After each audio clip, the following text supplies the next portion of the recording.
All right, good afternoon, everybody. Colin here with Techout. We are doing another iOS stream. It's been quite a while since I've done an iOS stream. That really hasn't been much worth noting, but excuse me. iOS 18.4 has finally arrived after much wait and anticipation.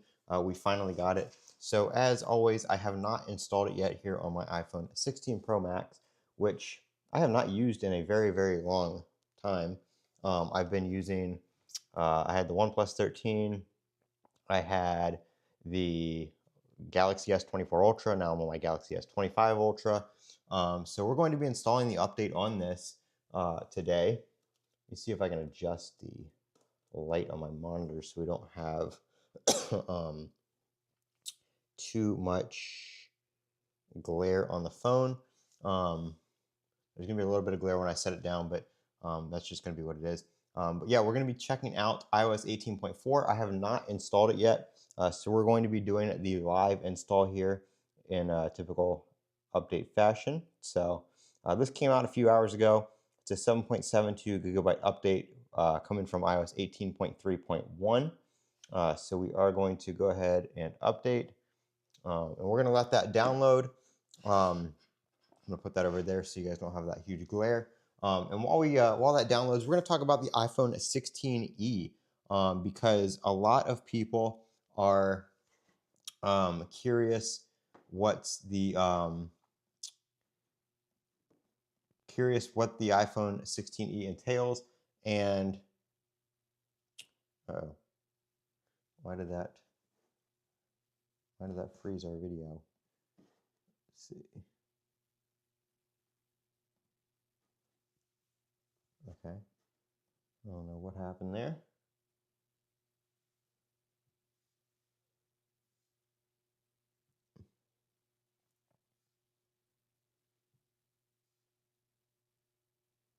There we go. So yeah, the iPhone 16e. Um, I cannot recommend that thing. Like $599, or really? I mean, you can get something like the Galaxy. Of course, obviously, you're going to be on Android. Blah blah blah. It's not iOS, but the iPhone 16e versus something like the Galaxy S25. It's just, I mean, the iPhone 16e is just so stripped down from what all the other iPhones are. No MagSafe, no 120 hertz display, no you know, no camera features really that the other phones have. No camera button. It is compatible with Apple Intelligence, but other than that, I mean, 8 gigs of RAM. That's pretty much the minimum required for Apple Intelligence. So it does have 8 gigs of RAM, but right now you can get the Galaxy S25 256 for $809 on sale. So $599 for that, or the Galaxy S25, it's $200 more, but I think you're getting a better phone in terms of hardware for your money. I just don't think that if the iPhone 16e was $499, $429, if it kept the same pricing that the Galaxy, that the iPhone SE kept, that would be one thing. But it really just, they jacked up the price and stripped away the features. It only comes in two colors. There's no cool colors. Armando asked, am I getting the phone? An iPhone 16e? No, probably not. I just don't think it's going to be worth. It's not going to be worth it to really, anything. The only reason I would get one, or the only use I would have for one, would be comparing it to something like the S25, stuff like that. So really, I don't have an actual use for one. It's not a phone I would use. Having the 16 Pro Max, it would just be going backwards. So there's really no purpose in doing that. Like I said, no MagSafe, eSIM only, which sometimes that matters to some people. So just not worth it, in my opinion, to have for $599. Like I said, $399, $429, $499. yeah, $499 is cutting it, but you know, $429 would be much more reasonable, I think, for a lot of people. Kind of a sub $500 phone. We'll pull up the. Yeah, there is wireless charging, but there's no MagSafe, and with that, the maximum speed you can wireless charge at is 7.5 watts. MagSafe now on the iPhone 16 is 25 watts. Regular MagSafe or Qi 2 is 15 watts. So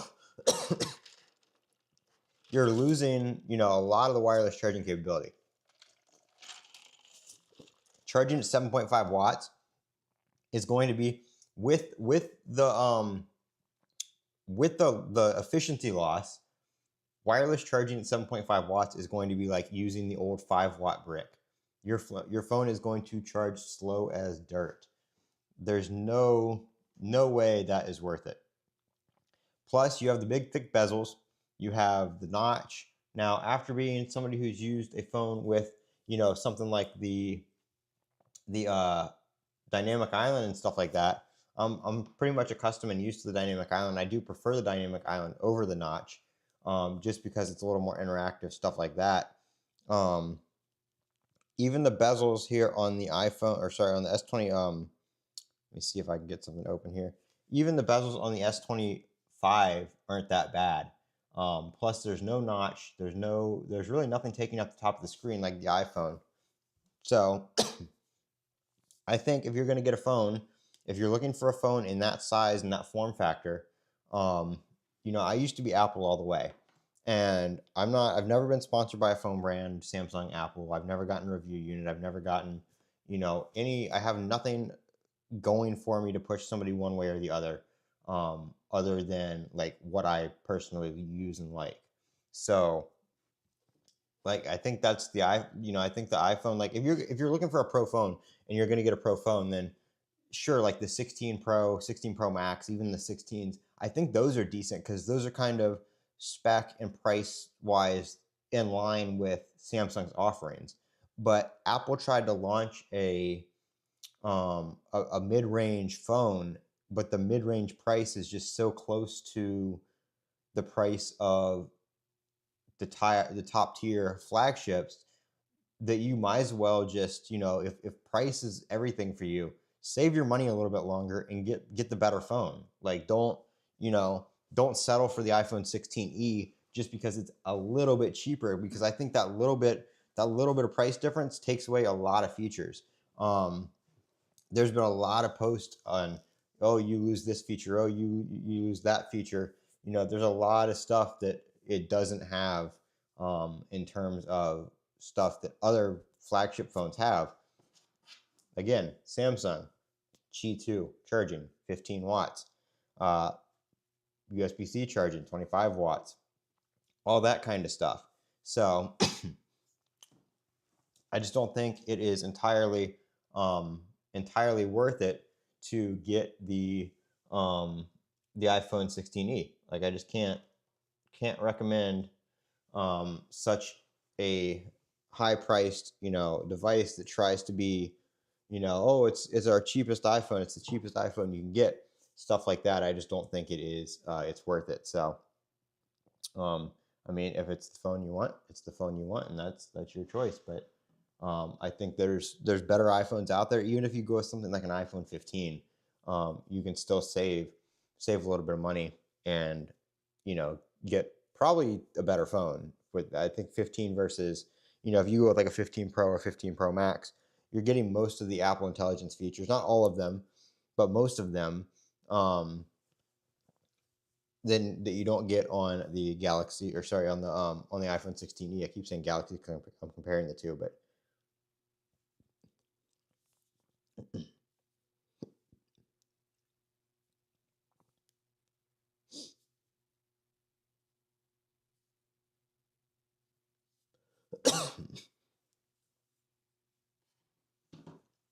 so we're almost there. It's just preparing the update. There are some new changes here to notifications and stuff like that. So we'll be looking at those in this video.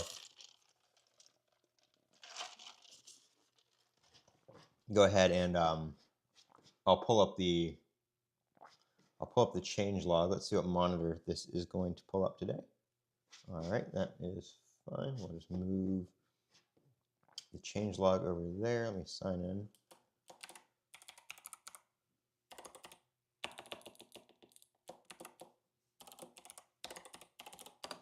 I did update my Mac as well, and macOS 15.4 finally brings the new Mail app to iPadOS and macOS, so that's good.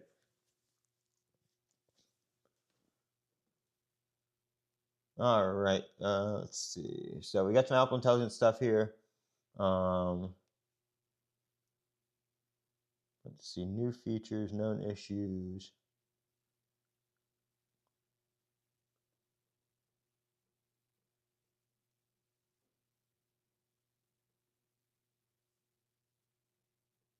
Yeah, so there's not, I mean, there's a lot of known issues in here, but there's not too many, um, new features listed. I know, like I said, we got the new notification stuff like that, as well as there was something else with the ambient sound, I think.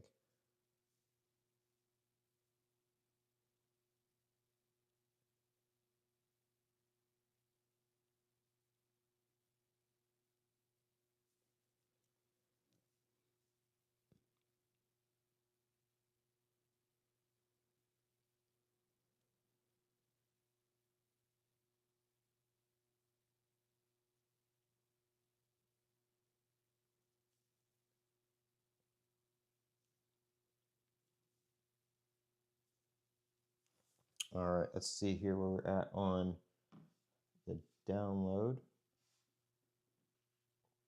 All right, we're almost there.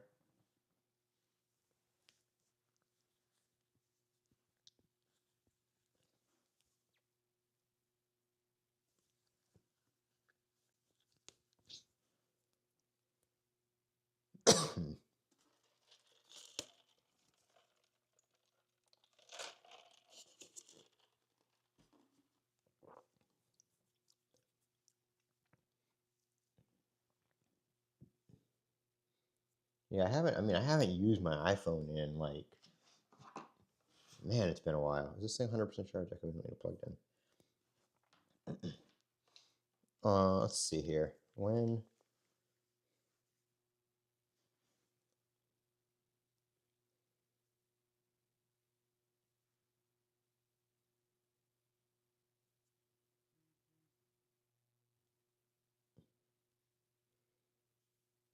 Yeah, it's been like the beginning of like January was the last time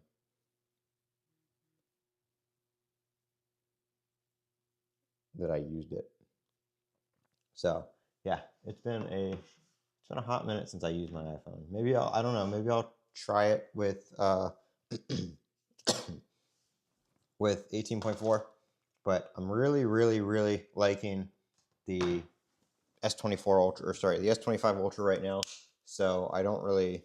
It used to be like I said. I think I said this in a video the other day. I used to use my Samsung phone, and then like, oh, I got tired of it and switched back to my iPhone. And now it's like I use my Samsung phone, and I'm like, or I go to use my iPhone, and then I'm like, oh no, and I go back to the iPhone, or I go back to the Samsung.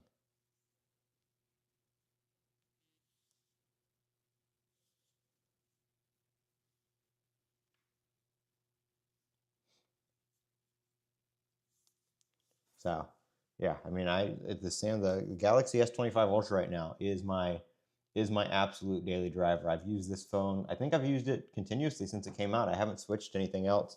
Um, I did, like I said, I did buy. Jeff Springer over at Sammy Guru did sponsor, not really sponsor the upgrade. I did some work for him. I do his podcast. I help out with his live streaming and stuff like that. And we did some stuff for the the Samsung Unpacked event. So he did end up covering the cost of upgrading from my S24 Ultra to my S25 Ultra. So since I didn't have to pay for that, I did pay for this myself and got the Galaxy S25, just the regular base edition, just so I could have it for like software testing and comparisons and stuff like that. And this one is set up the exact same way as as my S25 Ultra. It's actually restored from the backup. So I just have this for comparisons. Like if I do an update or something like that, I can compare the two. But I haven't actually put my SIM on that yet since I got it. I've just been using the S25 Ultra. I am a huge S Pen fan, so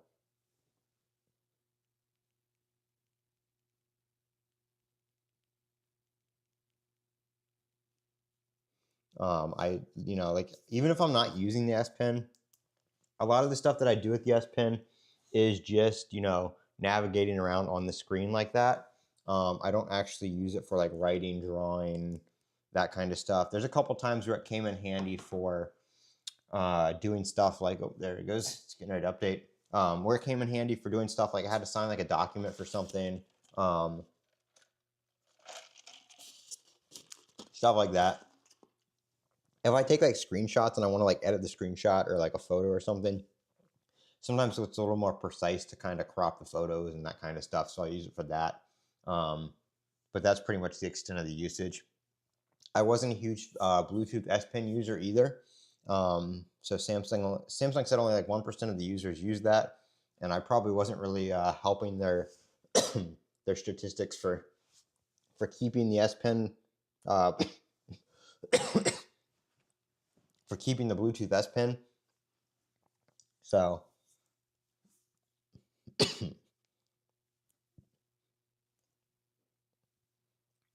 I use it for photos every once in a while, but that's about it.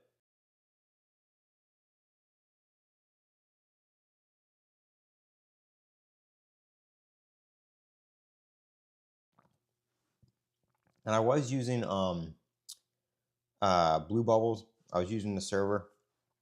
I had my own Blue Bubble server going, and so I could iMessage on Android. But then once RCS was kind of mainstream on the iPhone, everybody I knew kind of updated, so I got rid of that. I don't use it anymore. I just RCS. The thing for me was people were always like, "Oh, why is how come your bubbles are green and blue and green and blue?" I'm like, "Yeah, it's just is what it is."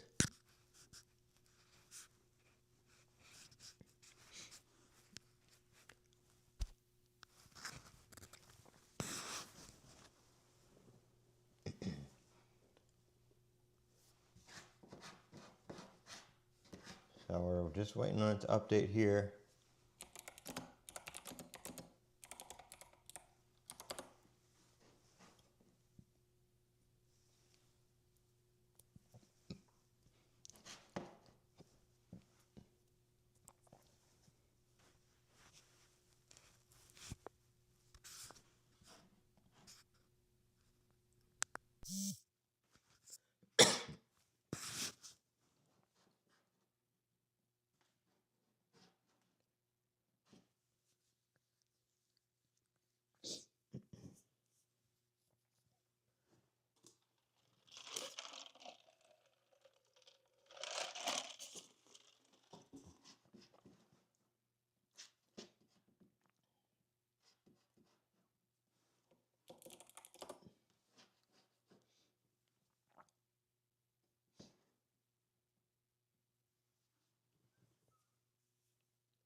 Hopefully we get some new features in this update that we didn't have. iOS 18.3 is pretty small. Wasn't much change in there. Wasn't much to talk about.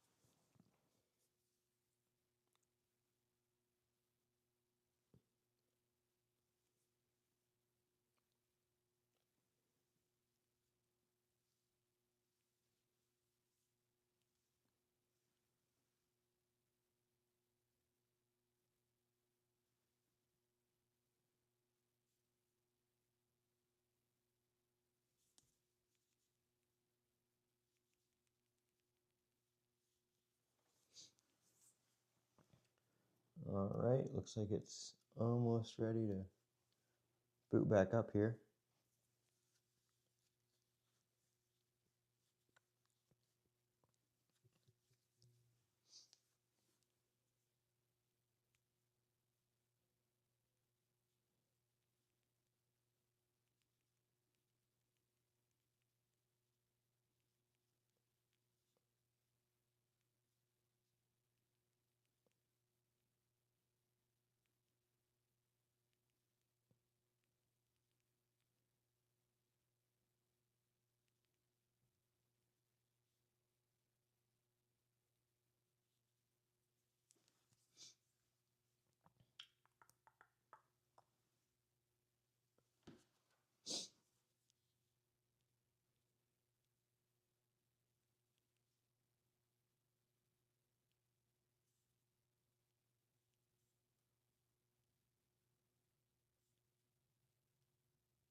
Update is taking quite a while.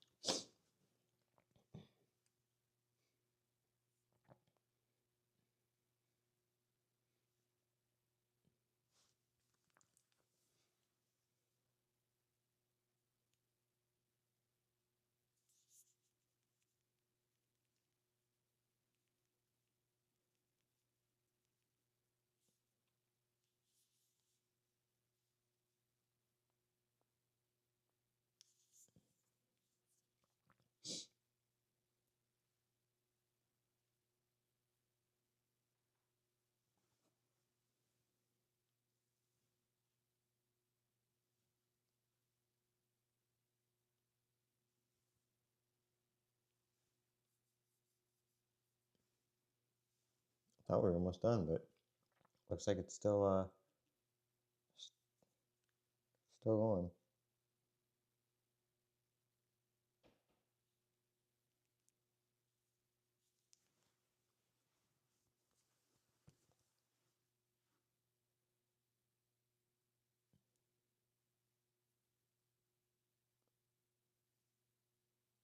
Well, there we go. So it looks like we have a little new update splash screen there, a little hello animation. Let's see what's popping here on 18.4.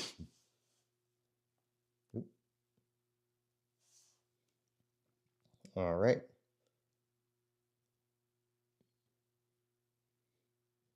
So I don't know if that's new. Sometimes it just does it when the phone updates, but uh, as you can see, no SIM in this one, obviously. So one of the things let's pop into notifications here. So we do have a new section called Prioritize Notifications, and that is where Apple Intelligence can show you notifications that may be important in a separate section on the lock screen, so you can catch up on what you may have missed. You can still swipe up to view all notifications, and then it says it uses on-device processing to analyze the content of notifications for importance while protecting your privacy. So if we turn that on, it doesn't give you like any options for it or anything like that. It's just on and off. Let's see here if it, make sure I don't have any like messages or anything. Okay, I don't have any notifications right now, so I can't really show what it looks like, but that's something we'll have to test out here in the future. Let's see if we have any new Apple Intelligence stuff. I don't think so.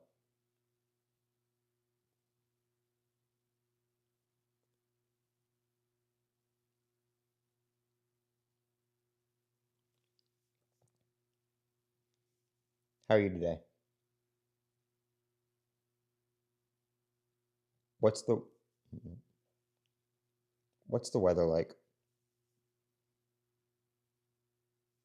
Let me turn on the sound. What's the weather like? It's currently clear and 33 degrees. Are you the new Siri or the old Siri?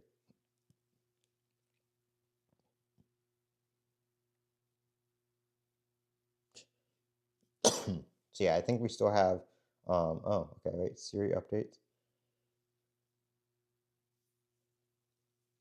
I think we still have like Siri 1.0.